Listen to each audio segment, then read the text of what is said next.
Wala rin naman kami mapag-iwanan ganito kaaga. Kaya yan, tiis-tiis lang. Pati sila na perwisyo sa ito magagawa kasi kailangan natin bumiyahe. Sanay na yan sir. Tara. Sanay na. Alam nyo naman, ang buhay ng truck driver, maiiwanan naman natin ang pamilya natin. Wala akong magagawa kasi ganyan talaga guys. Mag-sacrifice tayo para sa pamilya. Once again guys magpapasalamat ako sa lahat dahil andyan kayo. Bibigay sa akin at napupursige sa akin na mag-vlog pa rin kahit na ganito na lang. Tama kayo. Maraming paraan ng pagbablog. Hindi mo naman kailangan ipakita pa yung kung ano-ano. Tsaka siyempre alam nyo naman ako kumbaga sa kilala nyo na rin naman ako na truck driver.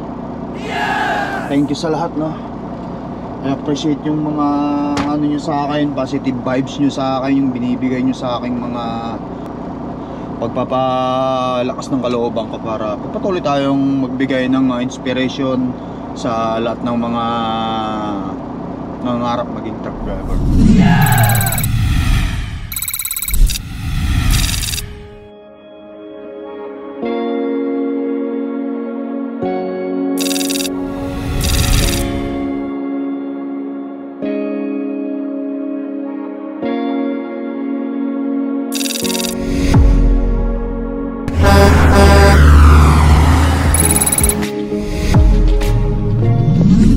Pasta?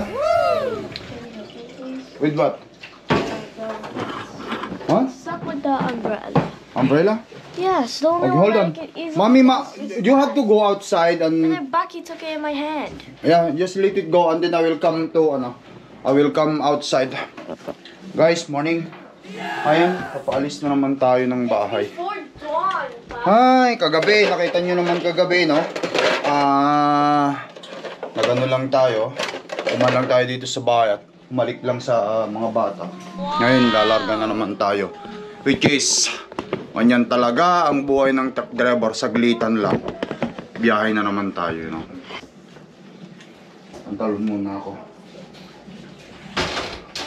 Magsapatos muna tayo. Hani yung sapatos mo behind the door? Saan? Andiyan o. Dito.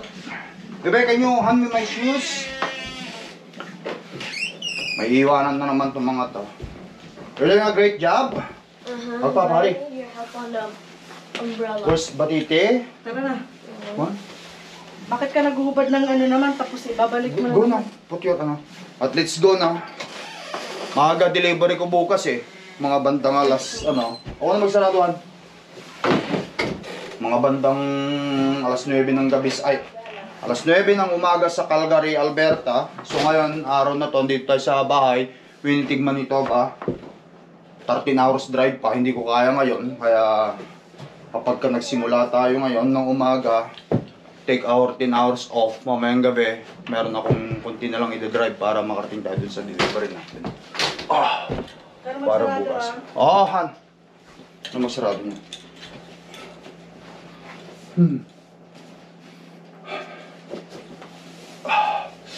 Let's go.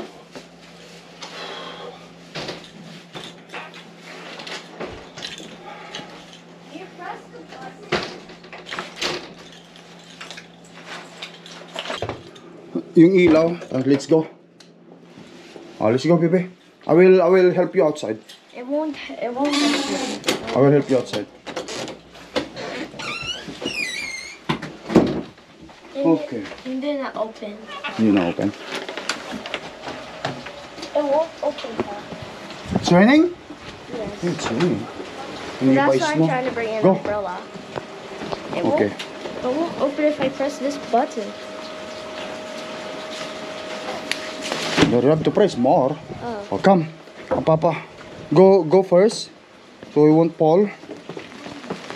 Yung umuulan. Ewan ko. Dapat isno na nga dapat ito Malamig na. Ang temperature is 0%. it's 0%. Probably. Yeah. Okay. There you go. Go now. There. Or, go. It's much more good idea. Careful nila. An umbrella. Get inside now. Bag mo? Oh, andyan yung ID ko. Lahat? Oh, dito pa pala yung tubigan ko. Makalimutan mo. Alright guys. Everyone's in? Balik na naman tayo sa biyahe. Woo! Kita nyo kagabi sa uling vlog natin. Gabi nung umuwi ako dito sa bahay, aalis tayo gabi or madaling araw, madilim pa.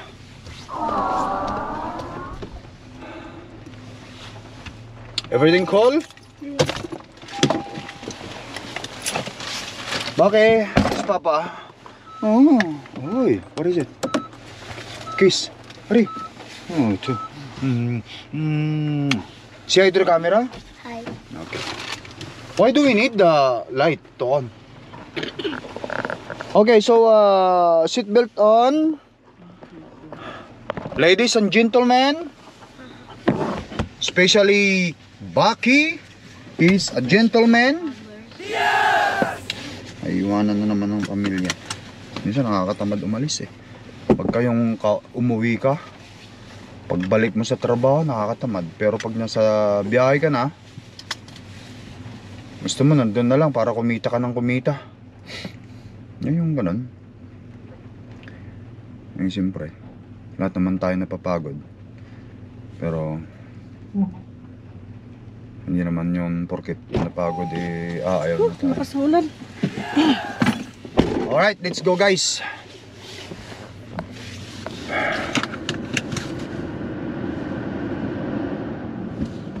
Sarado na. Okay, let's go. Patayin natin to. I'll close this back, okay?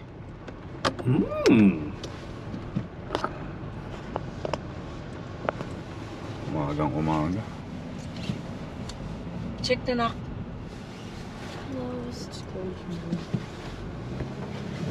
Wala ko talagang katao-tao, no? There's no cops. Yeah, ayun na. There will be. Oh my. Wala tayong makita pong dumadaan. I will close it right away.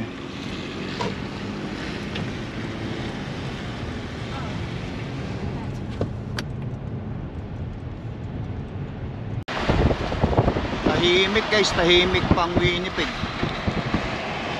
Wala pang katao-tao sa karsada. Anong oras pa lang din naman kasi? 6:07.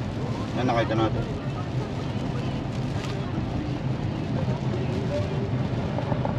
Kalimutan ko tong cellphone ko, binalikan pa namin sa bahay.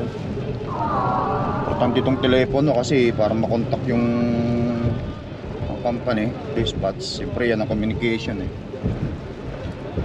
Pero at least kahit pa paano malapit lang kami sa bahay nung naalala ko na wala pala sa bag ko. Ay, masipag si Mrs. Tinakbo na lang namin agad. Delay kami ngayon ng 4 minutes. Ano no? Siyempre itong mga bata kasama. Alam niyo sa totoo lang dito sa Canada, hindi mo kasi basta-basta maiwan yung mga bata ng wala pa sa tamang oras guys eh. O tamang edad no han? Tulad nitong panganay ko. How old is Sinel? 12 si Sinel. Ilang taon nang pwede silang maiwan sa bahay? 13. 13 years old pwede mo nang maiwan si Ate Sinel sa bahay. Pero ano lang, certain time lang, mga 4 hours lang. Mga 4 hours lang ganun. Hindi siya pwede magluto, hindi pwede Marami pang bawal, hindi siya pwedeng magluto kapag ganong mga edad. Although kahit marunong na sila. Pero dito may mga rules dito regarding sa mga bata na mga ganyang maliliit. 12 years old na niya, sa Pilipinas yan, naiiwan na yan dapat eh. Kaso dito sa Canada, pwede mo silang iwanan, it's your choice. Pero by law, hindi pa sila pwedeng iwanan kasi kung anong mangyari sa kanila, ikaw na magulang ang talagang tutugisin ng gobyerno niyan. Kaya yan, sama-sama pa rin sila sa amin hanggang sa pwede nang maiwanan siya at yung mga kapatid niya. No? Mahirap sa kanila kasi siyempre katulad nito ang aga-aga. Ang araw ngayon guys linggo, Sunday, no? At masarap pa yung tulog nila dapat. Kaso dahil kailangan ko nang umalis ng maaga, pati sila napirwish yung ginigising para isama ni Mrs. Kasi hindi pwedeng iwanan sila na wala silang kasamang adult sa bahay kasi puro minor pa sila. Wala rin naman kami mapag-iwanan ganito kaaga, wala kang mapag-iwanan ng mga bata. Kaya yan, tiis-tiis lang, kaya kasama sila. Pati sila na perwisyo sa tulog. Hindi magagawa kasi kailangan natin bumiyahe. Sanay na yan sila. Tara, Sanay na. sanay na rin sila, no? Nakasama natin lagi. Baby po si Clark, no? Iwanan na naman natin sila. Hindi magagawa kasi gagawa tayo ng pera sa karsada para sa pamilya. Alright, maulan. Hindi na yata mag-i-isnohan. Hindi ko alam bakit Manitoba late Nung current temperature dyan 8 degrees, 5 degrees. Pero chinek ko naman yung temperature sa Saskatchewan at saka Calgary, hindi naman umuulan. Hindi siya umuulan. Hindi rin naman nag-i-snow, malamig lang.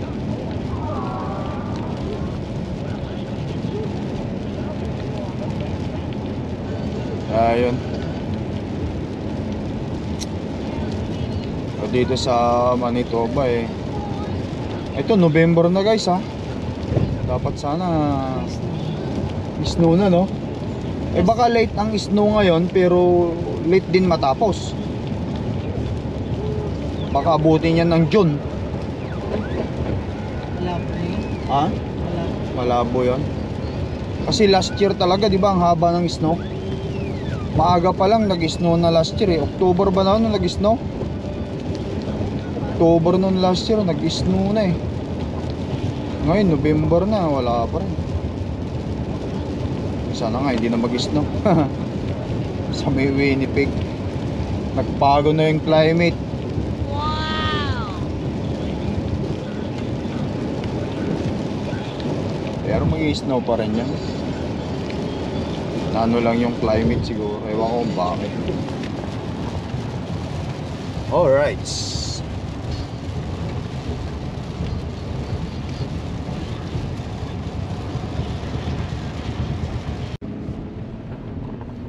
Guys, behave, okay?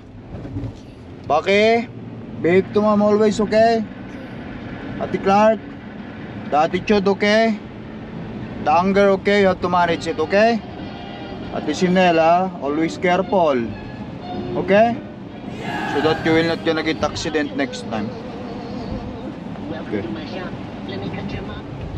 Si Mrs. talagang matyaga ito guys, kita mo. Taga-drive sa akin sa trabaho. Pwede naman ako mag-drive kaso nga lang siyempre isa lang yung sakyan namin at nagda-drive din naman siya. Nakatenga rito na almost 2 weeks yung sasakyan Hindi rin maganda yun.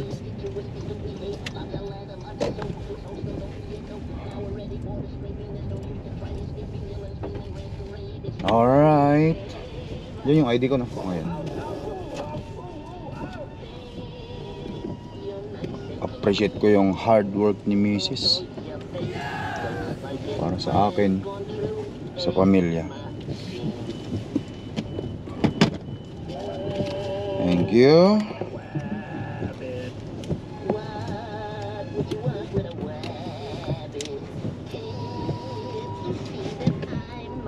Alright, tripping ko lang sandali yung truck. Tapos larga na tayo. Okay.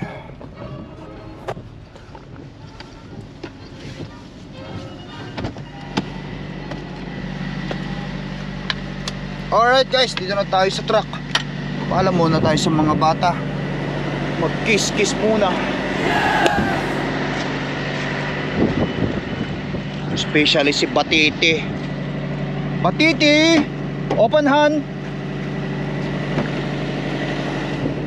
Yoki Batiti, nakatulog na yata si Batiti.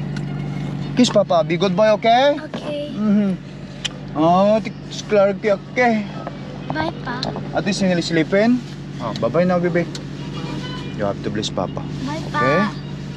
Bye! Bye. Let's go guys. Truck tayo.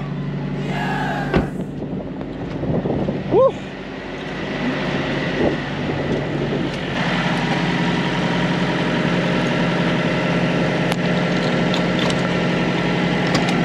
Okay. All right.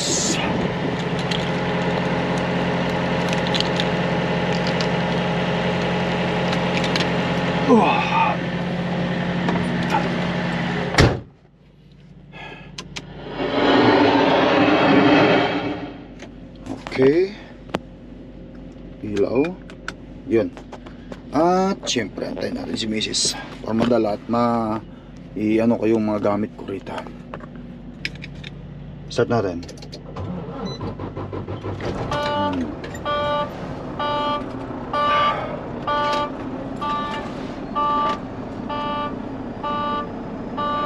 Start ko na yung pre-trip ko.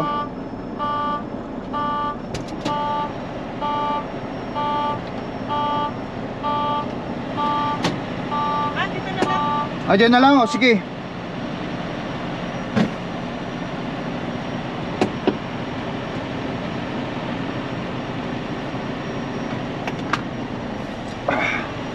Ano? Andiyan na ba lahat?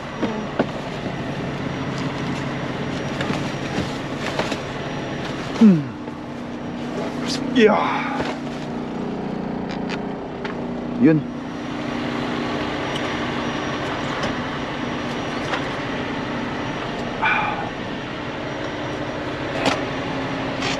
All right.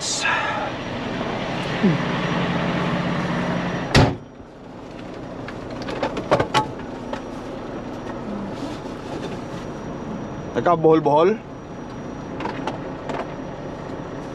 Ha? Hindi naman. Wala na talaga akong baon dyan, han eh. Yung dami linuto ni Mrs. para sa baon ko. Wow.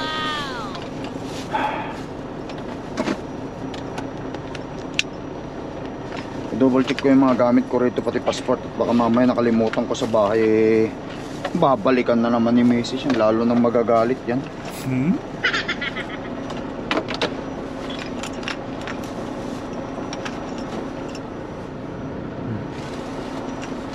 Mga sabit-sabitan natin. Gusto mo kukuha ko kape doon, Han?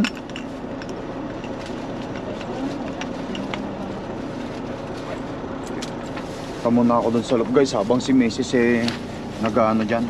Iikutan muna natin ang truck. Asan yung malinis dito, Han? Ito mga to, inamin ko. Ito mga tubig ko nito. Meron pang tubig ko doon sa ano sa may sasakyan. Doon sa may passenger side. Ha? Oo, doon. Abot mo sa akin. Oh, yan. Meron akong snacks. Alright. Ha? May sabaw dito, naunahin mo yung sabaw. Saan sabaw? Nagdala ko ng sabaw. Anong sabaw? Yung ano, kagabi. Ilagay mo na lang muna. Ipatong mo na lang dito yun. Yung sabaw? Hindi. Asan ba yung sabaw? Ilabas mo na yun. Hindi, kasi baka mamaya panis eh. May akapag... Hindi, kakainin ko na yun. Mamaya, ilabas mo na lang yun. Hindi mapapanis yan. Kaprosin ba? Hindi nakaprosen eh. Alisin mo na yun. Hindi mapapanis.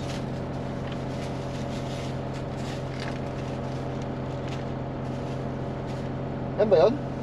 O sige. Paniksik mo na ng lahat yan. Yan. Merong frozen strawberry dito. Frozen strawberry. Punong-puno na naman. Pero saglit lang yan. O yan doon.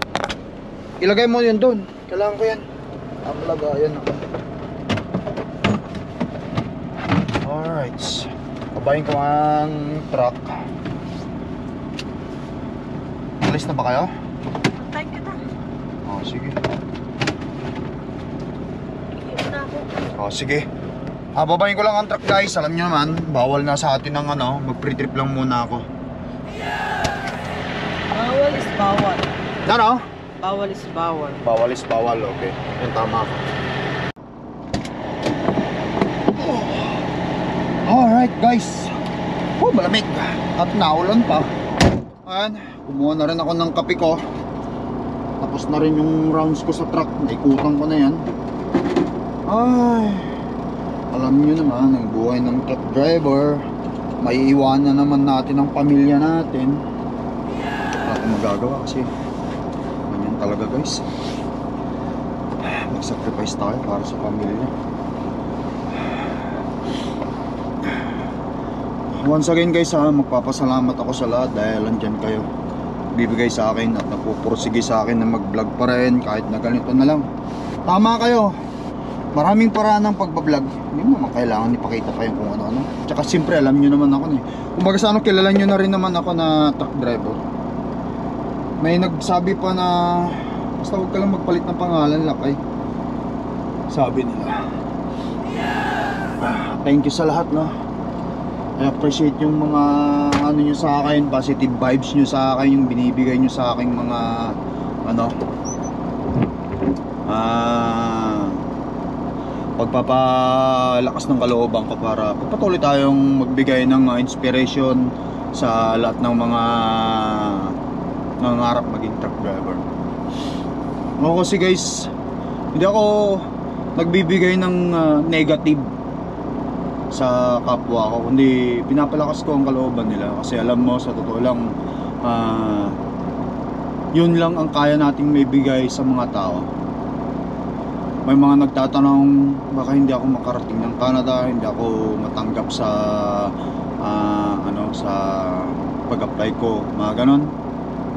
Simple lang sinasabi ko, basta keep going, isipin mo yung ginagawa mo para sa pamilya mo, magkakaroon at magkakaroon ka ng shot. Yan.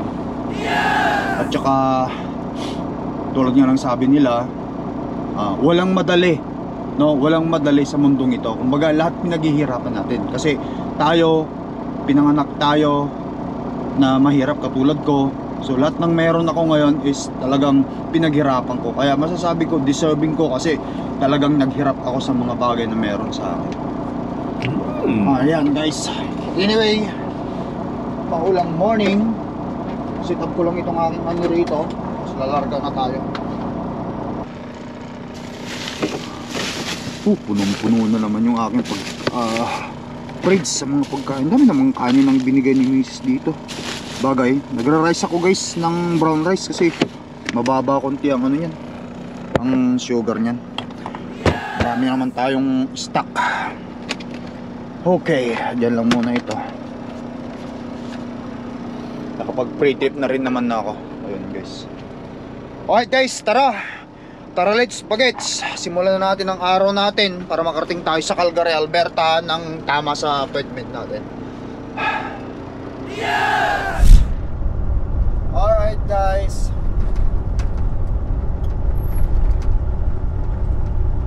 Magdadalawang oras na tayong nagdadrive. Pagi. Sana pag malagpasan natin itong pagi na to magiging maliwalas na.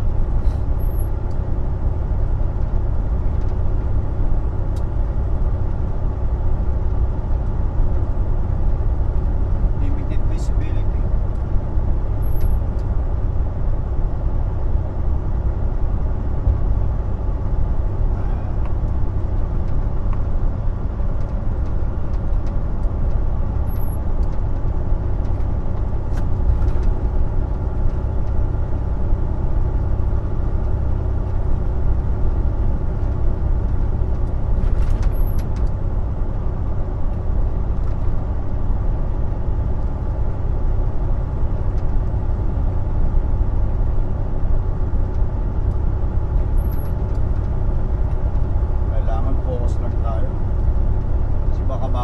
natin alam there's something in the road, mabangga na lang natin basta.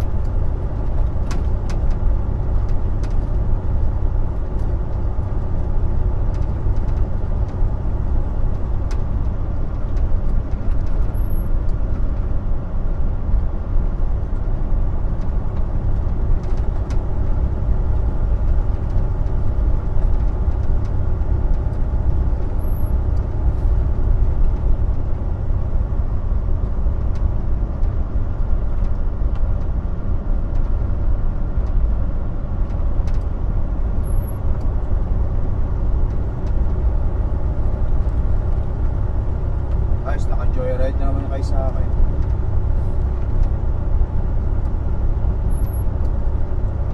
Nakapamasyal tayo.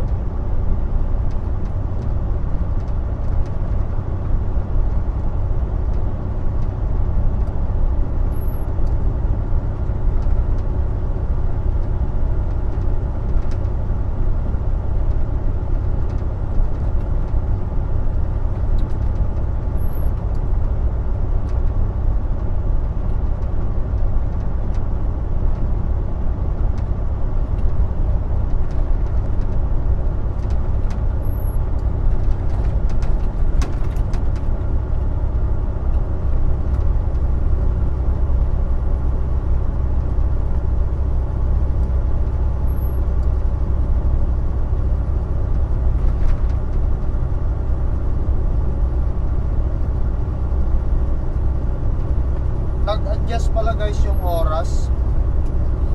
Ang oras dapat ngayon is alas 10. Yun nandito sa aking sasakyan, no? Sa truck. Pero sa cellphone, sa electronic na konektado sa internet, in-adjust nila yung oras, kaya ang oras pa lang alas 9. Ganito kapag ano guys, kapag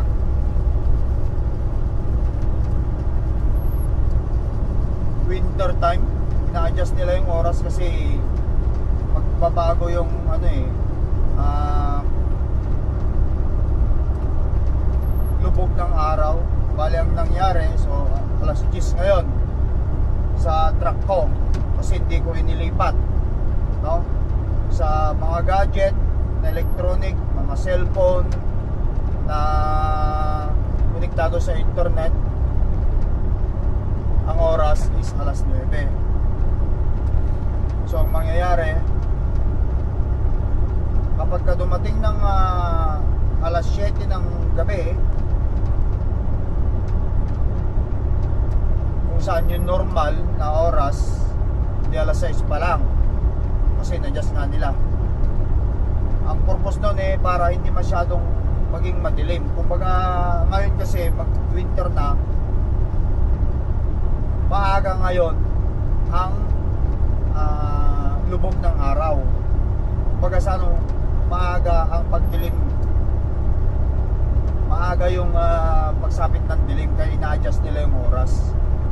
Ganun din sa umaga, maaga yung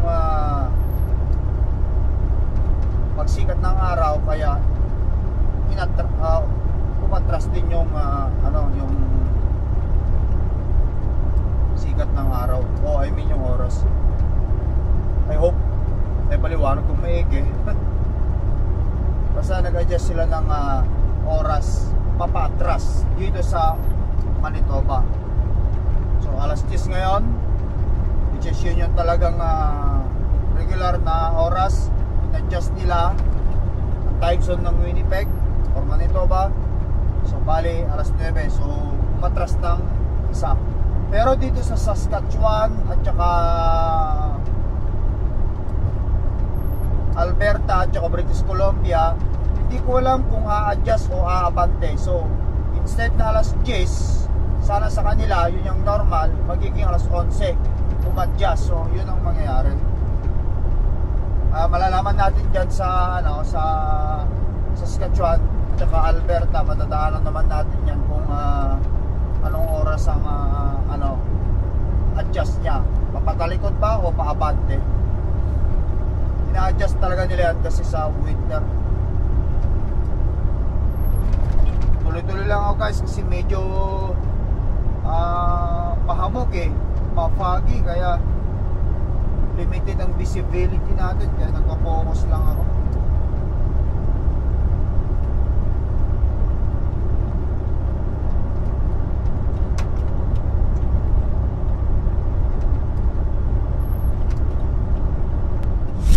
Ayun guys, ayan, Regina na tayo. Dito na tayo sa Regina, Saskatchewan.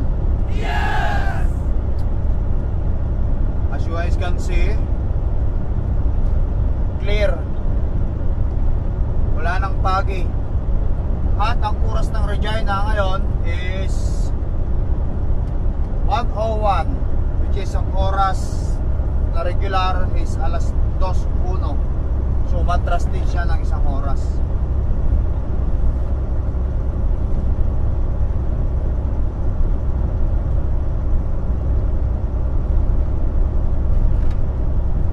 Oh, meron pa akong 7 oras na driving.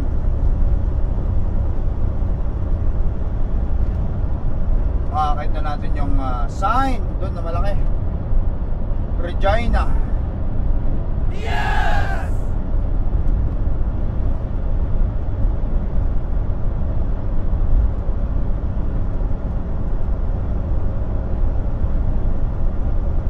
Pero dito tayo dadaan sa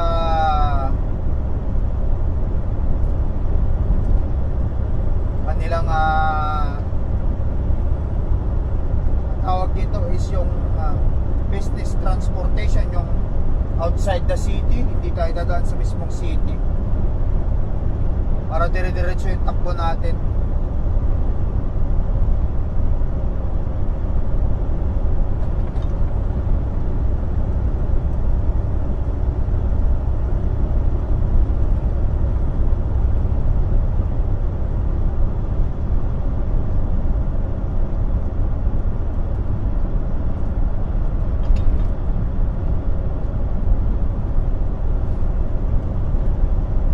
Tayo dadaan sa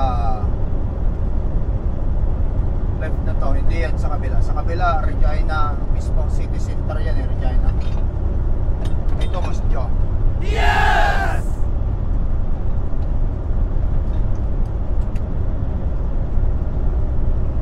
Lilis tayo sa Perimeter Highway.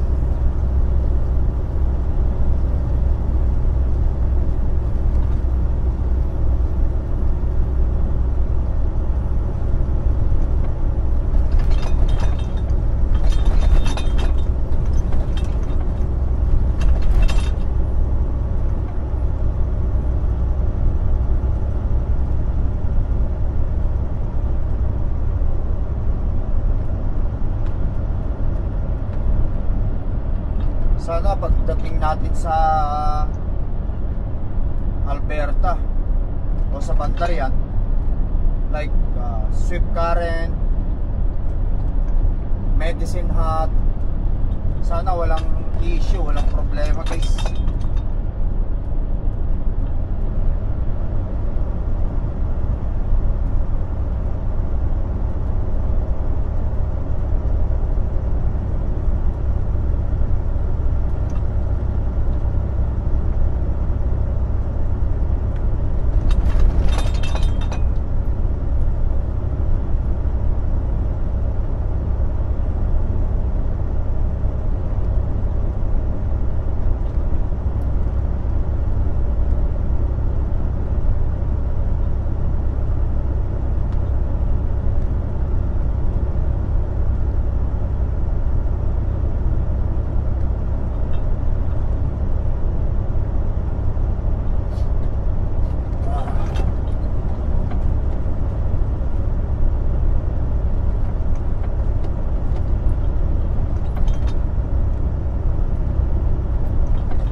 Tuloy-tuloy lang tayo guys.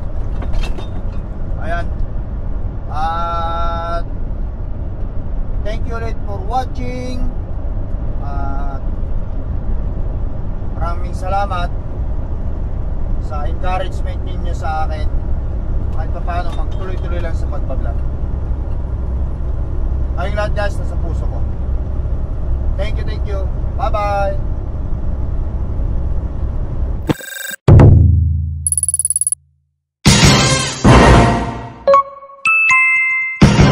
Lakai Tracker.